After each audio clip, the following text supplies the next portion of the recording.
नवभारत की नींव रखने वाला एक समावेशी बजट अर्थमंत्री अरुण जेटली जी ने पेश किया, इसलिए मैं उनका और माननीय प्रधानमंत्री जी का बहुत बहुत अभिनंदन करना चाहता हूं।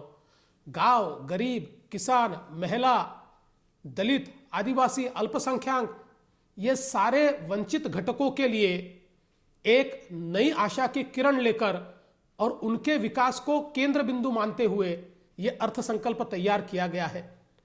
और इस बजट में कैपिटल एक्सपेंडिचर 25% बढ़ाया गया है और 4 लाख करोड़ का निवेश ये कैपिटल एक्सपेंडिचर के रूप में इंफ्रास्ट्रक्चर के एक सेक्टर में होने वाला है। मैं ऐसा मानता हूं एक ऐतिहासिक ऐसा फैसला है जिससे बड़े पैमाने पर रोजगार तैयार होगा और देश की तरक्की होगी। खेती किसानी के क्षेत्र में आवंटन 25% बढ़ाया गया है, जो अपने आप में एक इतिहास तैयार करता है।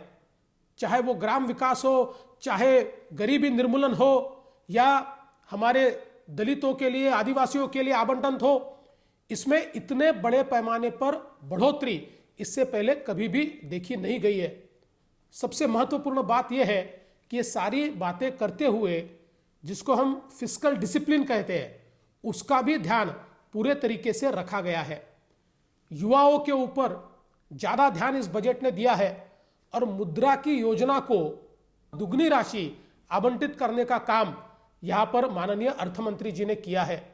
साथ ही में ट्रांसपेरेंसी आए, पारदर्शिता आए, इसलिए जिस प्रकार से पॉलिटिकल फंडिंग में संशोधन करने का प्रस्ताव जेटली जी ने रखा है, मैं ऐसा मानता हूं कि देश के भ्रष्टाचार को समाप्त करने के लिए यह एक मजबूत कदम हमारे लिए सिद्ध होगा।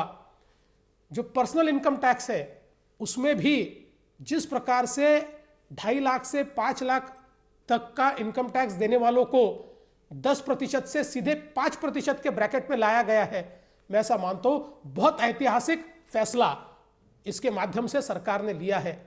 और ये सारी चीजें मैं ऐसा मानता हूं इसलिए संभव हुई है कि डीमोनेटाइजेशन के बाद जिस प्रकार से हमारी अर्थव्यवस्था का स्वरूप बदल रहा है, आज डीमोनेटाइजेशन के सकारात्मक पहलू इस बजट के माध्यम से हमारे सामने आए हैं।